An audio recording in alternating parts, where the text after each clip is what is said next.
Hello, everyone, and welcome back to Ethos Online. Again, this is a space where we can be, belong, and become the very best version of ourselves. So again, wherever you're joining us today, whether that again is Idaho, California, Michigan, Kentucky, Wisconsin, wherever it is, we just want to say welcome, and we're so glad to journey with you.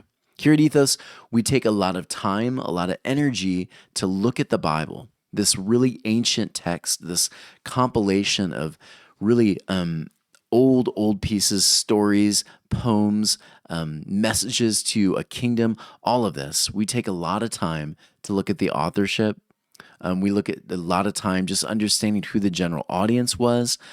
We spend hours just poring over what do these words mean? What is the meaning of the words? Does it shift? Does it change the understanding? We actually spend a lot of time looking at other rabbis and what they said thousands of years ago about the text, right? The people who wrote it. What did they say?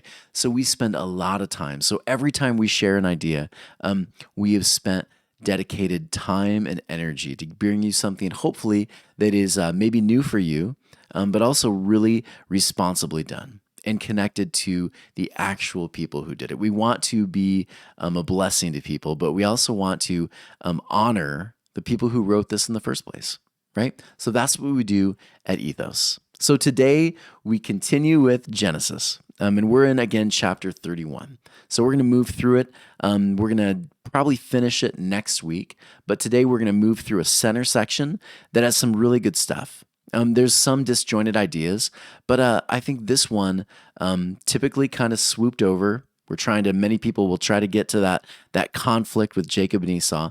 But there's something bigger, right? That moment where Jacob wrestles God. We're going to get there, but before we get there, there's some really good stuff there. So here we go. Remember, this book, the Bible, right? It is not a history book. The book of Genesis was never intended to be read as a history book with literal dates, literal times. Again, the whole reason Genesis is there in the first place, Genesis, Exodus, Leviticus, Numbers, Deuteronomy, Torah, the entire reason this is compiled in the first place is because in 587 BC, they're in Babylonian captivity. And they're asking the very important question, will we assimilate or not? Will we take on all of Babylon's rituals, their gods, their customs? Will we take all of that on, or will we hold true to what it means to be a Jew, right? Will we be monotheistic instead of polytheistic? Will we have the recipes? Will we keep Passover? Will we do those things, or will we let those things go and just become another Babylonian? Answer, no. We're going to hold on to our rituals. We're going to hold on to our traditions. We're going to keep Judaism kosher, right? And so that's what they do. And they write these, they compile all those stories and everything else, compile it so they can hold on to what they mean as far as what it looks like to be a Jew, right? So every time they read these stories, whenever Moses, Isaac, Abraham is brought up, they see themselves in the story. They see themselves in the story. So as readers, whenever we read Genesis, we want to ask ourselves first, where does Israel fit in this narrative? Right? Because that's where they're going to see themselves first. And after finding that answer, then we can say, where do we fit in the story? Thousands of years later, right? Thousands of years later, where do we fit in? So today, Genesis 31, 14 through 29, that's where we'll go. And so we remember Jacob and Esau. We remember that these two symbolize something really interesting, right? Jacob and Esau. Jacob is the higher self, right? Esau is the lower self. Jacob understands the importance of Torah, the importance of the promise. He's not willing to just give it away, as Esau gives it away for some soup, right? He misses the point. And this is where Israel will go back and forth. The two are really symbols. And so the twins are really the beautiful light and the darkness that we Jews embody from day to day. This is Rashi. Whichever side we feed is the side that will either waste the blessing or multiply it. So beautiful.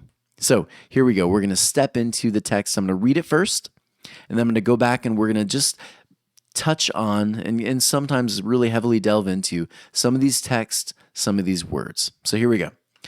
Verse 14 of chapter 31. And Rachel and Leah replied and said to him, again, Jacob saying, it's time to go. We're going to leave, right? We're going to leave your father. It's time. So their response, do we still have a share or an inheritance in our father's house? Are we not considered by him as strangers? For he sold us and also consumed our money. But all the wealth that God separated from our father is ours and our children's. So now all that God said to you, do. Jacob rose and he lifted up his sons and his wives upon the camels. And he led all his livestock and all his possessions that he had acquired, the purchase of his acquisition, which he had acquired in Padam Aram, to come to Isaac for his father to the land of Canaan, right? Always the land of Canaan. Now Laban had gone to shear his sheep, and meanwhile Rachel stole her father's teraphim, stole her father's idol, right? And Jacob concealed from Laban the Aramean by not telling him that he was fleeing. So he and all that were his fled, and he arose and he crossed the river and he directed his face toward Mount Gilead. On the third day, Laban was informed that Jacob had fled. So he took his kinsman with him, and he pursued him 7 days' journey, and he overtook him at Mount Gilead. God came to Laban the Aramean in a dream of the night, and he said to him, beware lest you speak with Jacob either good or evil. Laban overtook Jacob, and Jacob pitched his tent on the mountain, and Laban pitched his with his kinsman on Mount Gilead. So, here we go. Let's delve in. Verse 14. We have a little more. No. Yeah, we've already read that, right? And Laban said to Jacob, what have you done? Oh, good. Yeah, here we go. What have you done that you concealed from me and led away my daughters like prisoners of war? Yeah, that's right. We're going through to verse 29 today. Why have you fled secretly and concealed from me and not told me? Right? He's basically he's discussing this now with Jacob. He's finally caught up with him. I would have sent you away with joy and with songs and with drum and harp. And you did not allow me to kiss my sons and daughters. Now you have acted foolishly. I have the power to inflict harm upon you, but the God of your fathers spoke to me last night, saying, beware of speaking with Jacob, either good or bad. Okay, so here we go now. Verse 14. And Rachel and Leah replied, and they said, do we still have a share or an inheritance in our father's house? So remember, stories like these, they are told and retold. They're just told differently, right? And so remember, we see the Egyptian Exodus over and over and over again in the narrative of Jacob. And I'm going to show you what I mean. Do we still hope to inherit anything of our father's property among these males? So understand, they're basically asking, are we going to get anything? Are we leaving this place empty-handed? Right? We have worked so hard for you, and yet we're going to leave with nothing? Right? That's an important question. The question Rachel and Leah pose is the question all Hebrews pose when we are under captivity, when freedom is dreamt of. I find this quote really interesting, right? They're asking the question when they're under captivity, when they're about to leave, we've done all the work. Are there blessings that can follow us, right? Are there things that will follow? We have worked so hard, God. We have built this empire up. Right? We have chosen to be positive people in their empire. Will anything follow us? That's the question they're asking. And it's one I think is okay to ask, right? And watch this in verse 15. Are we not considered by him as strangers? For he sold us and also consumed our money. So check this out. Even at a time when people are usually like given a dowry, right? These women typically in that culture, they would have been given a dowry. However, he basically sells them, right? He treats them like slaves. Right? This is what Laban does. And so again, you can connect all the stories here. They're making it very obvious for any Jewish reader. Laban, again, is Pharaoh, right? Laban is doing what Pharaoh does. And you'll notice this in verse 16. But all the wealth that God separated from our father is ours and our children's. So now all that God said to you, do. So understand this. They're saying He treated us like slaves. We were treated so poorly. God, where's our restitution? Where's the money? Where's the resources? Shouldn't we be able to take something with us? Are we gonna have to start all over? And this again is where we go back to Pharaoh. Right? Remember this story. Pharaoh, when Moses leaves, Moses and his people do not leave empty-handed. You remember this story, right? They don't leave empty-handed. It's the same with Laban. Understand this, Exodus 12, 35 to 36. This is what happens there in Egypt. It's the same with Rachel and Leah and Jacob. It's the same story. It's just retold in a different way. Watch this. Furthermore, the Israelites acted on Moses' word and asked the Egyptians for articles of silver and gold and for clothing. And the Lord gave the people such favor in the sight of the Egyptians that they granted their request. In this way, they plundered. I think that's so funny to use the word. They plundered the Egyptians, right? They took so much. They were able to carry all of this on their way out. They are able to now rebuild home. And so Laban and Pharaoh, these two, they represent the same thing in the story. They are the oppressors. They're the ones that hold them captive. They're the ones that we flee from. And so they benefit by extorting the other. They are the slave holders, right? The slave masters. That's who these two represent. And there's a reason why, again, the word slave is brought up here. It's there to remind Jewish people reading this, we were slaves. We were slaves and we worked so hard, and yet we don't have to rebuild from nothing. There is a history that's going to follow us. There are resources that will follow us. We're not going to do this on our own. That could be a very hopeless feeling to have to rebuild from scratch with nothing. But for the Israelites, there was the reminder, it's not going to be nothing. There will be resources. There will be blessings that will follow us, and we're going to be okay, right? And to anyone that's ever had to start over, you understood this, didn't you? It seemed like at first you were going to have to start over there. You would start over with nothing. But the truth is, you had all that wisdom that followed, right? Torah. You had all this wisdom that followed you now. You're not really starting from scratch anymore when you start over. There's wisdom, there's experience, there's resources, there's blessings, there's connections. There's all of this that follows you when you start over. And so the Israelites in this moment, they are being reminded of this. And it's really pretty beautiful. So here we go. They're also being reminded that home, again, it's built on more than just wood and bricks, right? It's built on the wisdom. It's built on the experiences and the stories of the past. That's what home can look like. So we'll keep going. So verse 17. So Jacob rose and he lifted up his sons and his wives upon camels. So again, like, if you didn't believe me yet about the Egyptian motif, this theme that follows, here it is again. What are they leaving on? Well, they're leaving on camels. We're going to bring up camels. We're going to bring up resources. We're going to bring up the word slaves, all these things, all to remind you of this Egyptian moment, right? You are leaving captivity. All again to remind people in Babylonian captivity, when they're reading this, we will Exodus. We will move away from this into freedom. That's the idea. Verse 18.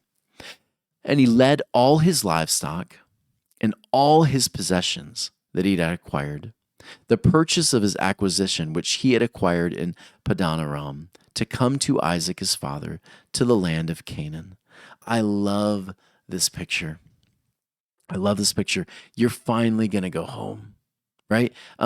He, like Moses, they're going to have to traverse the lands, right? We've talked about this in the past. When they leave Egypt, there's going to be this span of time, right? There's going to be a desert you're going to have to cross. And big surprise, what is Jacob going to have to cross? Yeah, the desert, right? He's going to have to cross the wilderness, the desert. He's going to have to traverse a bit. And in that time, he like the Israelites after Egypt, they're going to have to wrestle with God. They're going to have to wrestle with one another. They're going to have to figure things out. That's what they'll do. But at this moment, they're leaving for home, right? They're claiming the promise and they're saying, we are stepping out.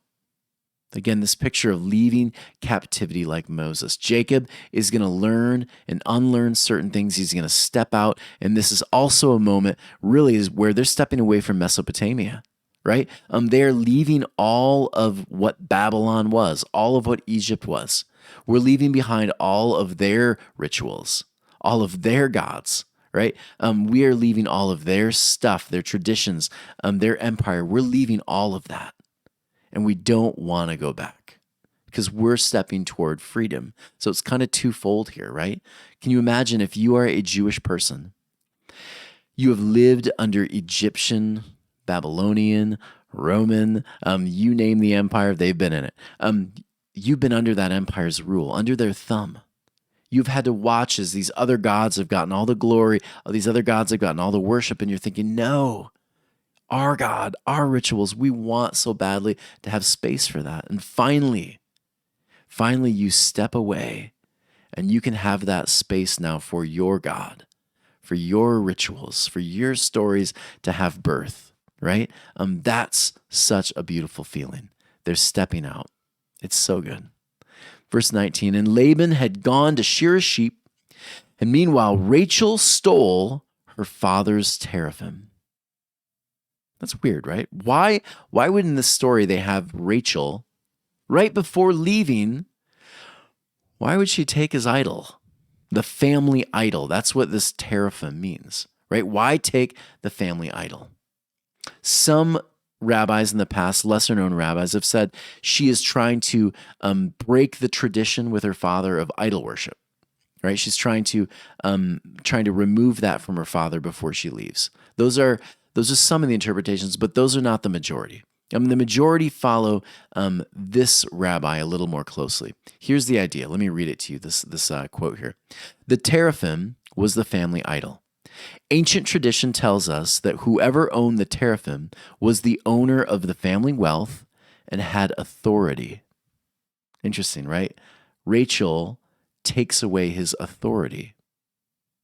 The female, that's a pretty interesting one, especially for any feminists listening. The female takes on the role of authority now. Yeah? By Rachel stealing this idol, she was taking back the authority her father had denied her husband.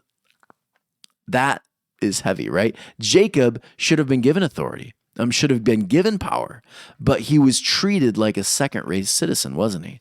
He was treated kind of like a slave. Rachel, what she's doing here is she's taking back authority. She helps create more distance now between her and her father's land. And so again, remember the story, right? The story is really about another story. It's really about Hebrews. It's about them leaving captivity. And so when they leave, it's the reminder that we've been treated like second-rate citizens. But when we step out, God gives us that authority and that power to start over again. Right?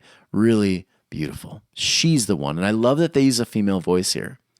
For the Hebrews, they were definitely moving in an interesting trajectory, right? They were growing and growing and growing. And so the female here takes back the authority. There is so much to be written on that. I hope we see more scholars begin to write on this interesting point. And next week, we'll actually delve into that a little bit more. But let's stick with it today. Verse 20, Jacob concealed from Laban the Aramean by not telling him that they were fleeing. So I find this really interesting. So rather than make this big announcement, tell him we're leaving, add to the fighting, add to the drama, Jacob, he tries to leave in a peaceful way. And right now, as I'm talking, much of our culture, much of the news, if you turn on any of our networks, we're talking about a potential World War III. Right? We're talking about Russia invading Ukraine. There's all this discussion. All this violence is taking place. And I think often we get really caught up in who's good, who's bad narratives. We get caught up in what resources are we going to take or lose, how bad our gas price is going to get. We get caught up in all of that. And I think the problem is when we get caught up in the good guy, the bad guy, the resources, all of those things, what we miss is the conversation of how do we find peace with an enemy? In what ways can we, is it even possible? I don't know, right? But that should enter the conversation. And it's interesting because Jacob is not going to have much peace with Laban, but he still attempts it anyways, right? There's still an attempt. There's still an attempt to find a way to meet your enemy peacefully first, right? And if it falls apart, then it falls apart. But for the Hebrews, it was always, can we at least start the conversation saying, can we find peace? Can we negotiate first? Before hitting the button and sending the nuke, can we first discuss this? Can we bring this to a place of peaceful resolution? Is there a possibility? Sometimes there's not. But you hope that there is. And I find it really interesting that Jacob in this moment attempts to do this, right? One could say he's avoiding conflict. I think there's a deeper picture here, right? He's avoiding, there's no war between the tribes before he leaves, any of that. There's no, I'm taking your resources, you're leaving this. There's none of that. He just leaves peacefully with what he has gained and earned while at his father-in-law's home. Really pretty beautiful, right? I like the idea here. Can we approach conversation first with, can we find peace? It fits. Yeah. Keep going. Verse 21, he directed his face toward Mount Gilead. They rise, they cross the river. Again, always there's this like baptismal moment. They move through the river. They find this cleansing moment. They're ready to leave it all behind. They turn their face toward Mount Gilead. So again, you know where I'm going, right? What's Mount Gilead? Well, there's something interesting here. This is the place of the stones. Now, I'm not talking about the band, so the Stones, right? There's something bigger here, the stones. When they refer to the stones, this is actually a reference toward the monuments they created, the altars that they would build. And so again, the idea behind the altars, the monuments, was this idea of let's remind ourselves of the promises that have been made. Let's remind ourselves of like the journeys that we have traveled, how we got here in the first place. Right? Let's remind ourselves of the promise that God's given his people. Let's remember those things first. Before we really begin moving forward, let's consider this. Let's take a break and just think about it now. And so turning our face to Gilead means to remember our stories, remember our vision, consider our vision again. I think this is so fantastic. Before you jump into the new thing, pause, take a moment, remember your story. How did you get here? I think that's so good.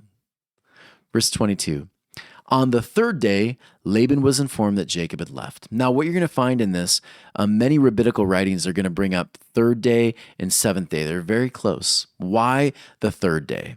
Right? It could be any other day. Why the third day?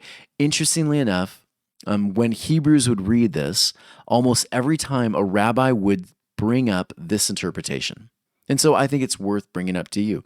The third day of creation, they would bring this up. There's this metaphorical moment where like the waters, they basically divide. The waters divide kind of like in half, according to, their ancient understanding of the world. The waters divide in half. And when they divide in half, it leaves room for land. And on that land, there's going to be growth. There's going to be things that build. Traditions are going to happen. People are going to become, you're going to have humans. You're going to have animals. You're going to have birds. You're going to have all of it. There's going to be space for life to happen. But it only happens when there's a divide. Are you seeing it? Yeah. So for the Hebrews, you had to have a dividing. Let the waters under the heaven be gathered together into one place and let the dry land appear. This was the idea. On the third day, this is what happens. Jacob and his people, they can't grow until they divide, right? Until they break off from Laban. There has to be a dividing moment. And again, any Jewish person right now reading this, listening to it, you're picking up right away, right? The northern kingdom, the southern kingdom. This was part of the discussion for them. This was actually brought up. The story was brought up. Sometimes there needs to be a dividing.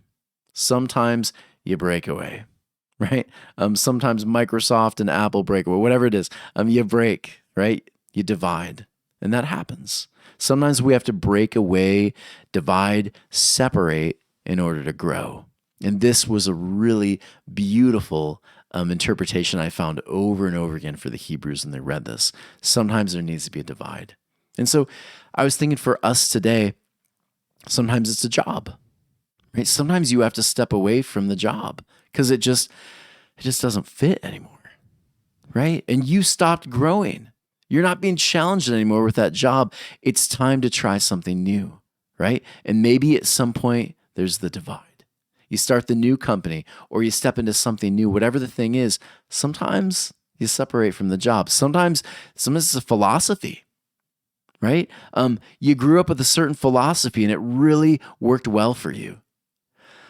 But lately, you're kind of like, man, Adlerian psychology, that sure seems to fit better. Or whatever the thing is, the philosophy just didn't work anymore, and maybe there's a new one that fits better. And so you're beginning to shift, and there becomes a divorce of that thing. You step away from it, and you have room now to step into the new. Sometimes it's a political persuasion. Sometimes, if you're like me, you find yourself more in the middle. You can't really connect to either, right? Sometimes it's a relationship. Maybe the relationship got really toxic and you said, man, this is not working. Maybe the two of you have outgrown each other. I don't know. But sometimes that happens and a relationship breaks. If you're anything like me, Faith Undone the podcast, which we're doing again, it's back up. Maybe sometimes you outgrow a certain religious perspective, maybe a community.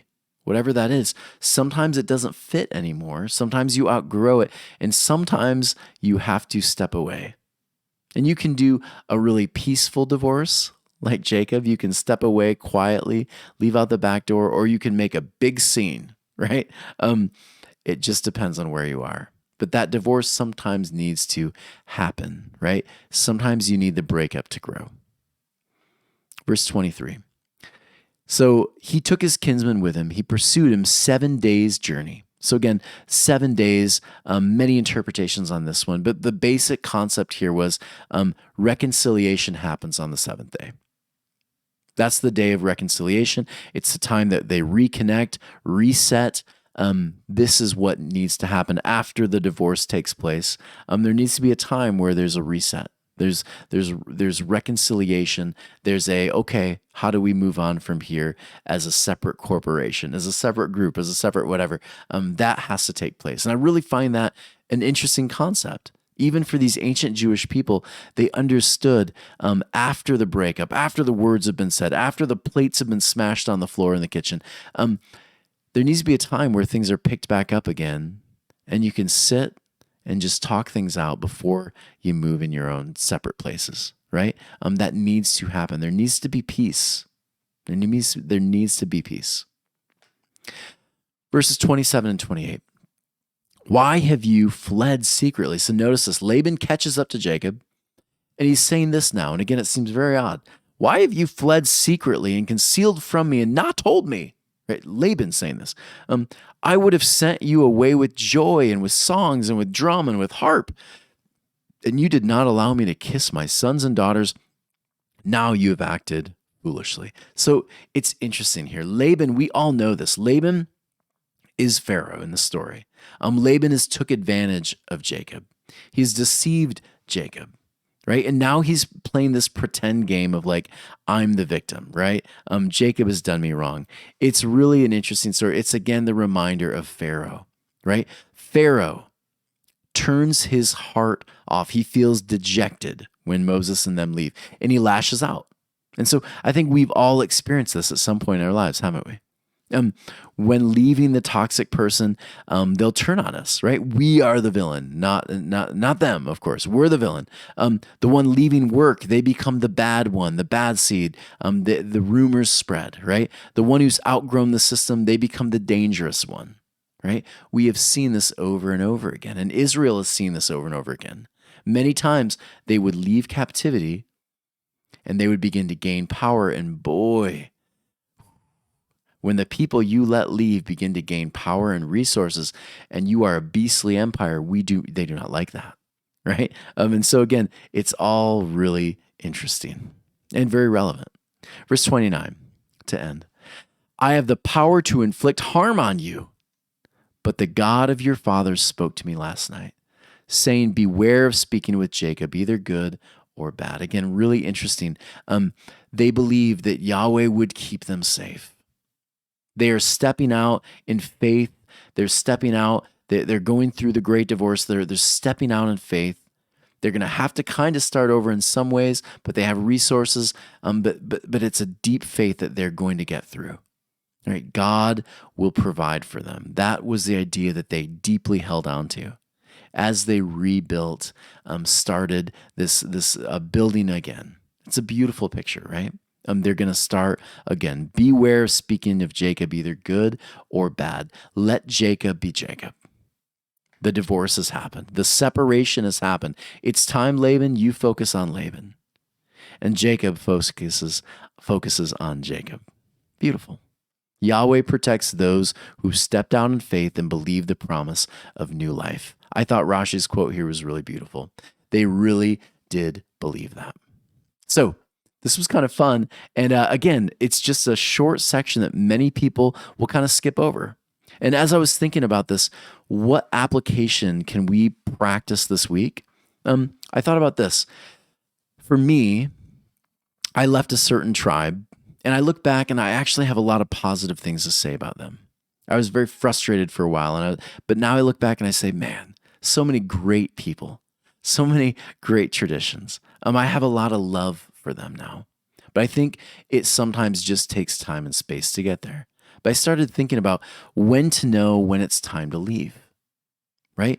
That's a really difficult question. And I think sometimes we have to really consider if it's time to leave, we can't just be, this is not an easy thing to jump into, right? You can't just jump. You have to really consider it, don't we? And so I thought about this a little while. And here's some ideas for when to know when it's time to leave, whether that's a relationship, a job, a church community, a friendship, whatever it is. I thought these would be pretty helpful for me years ago if I had heard them then. So number one, when you dread the thing. I think this is interesting. Listen to your gut. If you find yourself dreading seeing that person going to work every day, going to that community church, there's probably a problem there. And your body is trying to warn you, right? Everything in your body, your soul is saying, this is not working, right? You're getting sick all the time. You're frustrated or whatever. This is not working. If you feel that absolute dread when you think of the person, when you think of the job, when you think of the denomination or whatever it is, it's a really big, important moment to stop and say, is it worth the dread that I feel every time? Number two, you wouldn't want your friends there. We are really, really good at giving advice, aren't we? We're great at giving advice to everyone else, but we're really bad at taking it on for ourselves. And so assuming you have a friend or family member you love, it would probably break your heart to think of them working that job that you hate, wouldn't it? Or in that relationship that you're beginning to realize is toxic, or that community that's not working for you. If you can think about it that way, right? I wouldn't want my daughter in this, so why am I in it, right? When you get to that place, man, you can really make some really good decisions when you put your mind in that space. Number three, if it goes against your ethics, your logic, your passions, it's probably not. It's probably not a good fit for you.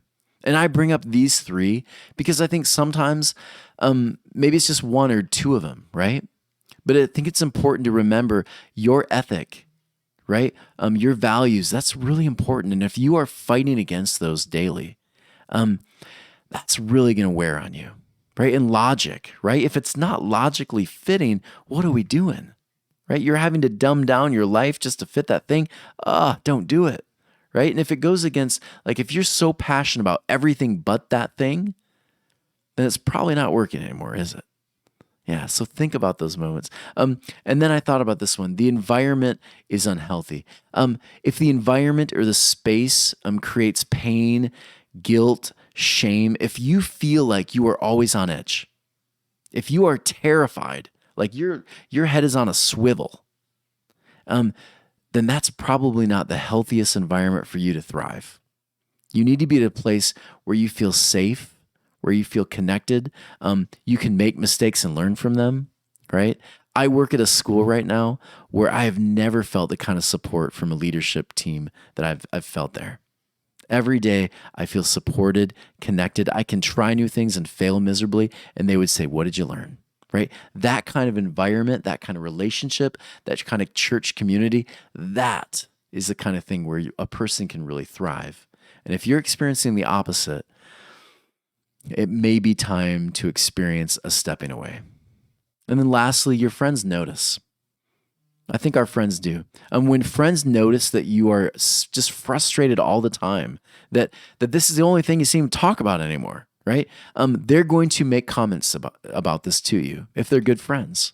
And when they do, listen, right? I know that we think we know everything, but take a moment and listen to them, right? If the thing is not working, if the relationship's not working, they have seen it and they've heard you talk about it for sure, right?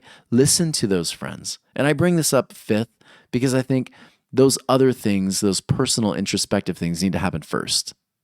But once we've gotten there, see if your friends have picked up on it too, because more than likely they have. And more than likely, it's time to step away. Everyone, thank you so much. This was a lot of fun. I look forward to this every week, sharing these ideas, stepping into the Old Testament and the New Testament and bringing up something really powerful that I think we can all benefit from. The Bible is more relevant today than it's ever been. So if you want to continue partnering with us, please consider going to ethos-church.org/donate. This is a tax-deductible donation, and we'd love to have you partner with us, continue growing this. We spend so much time and energy putting these out, and we think it's worth it. We think it's worth it. If you want to join us live, Ethos Living Rooms is a lot of fun. You get to meet people all across the country. It's a great time. And then lastly, hit that subscribe button. Let us know that you've enjoyed this by getting other people to watch these videos, whatever platform you're on. But we'd like to continue growing this one too. Everyone take care. We'll see you next week.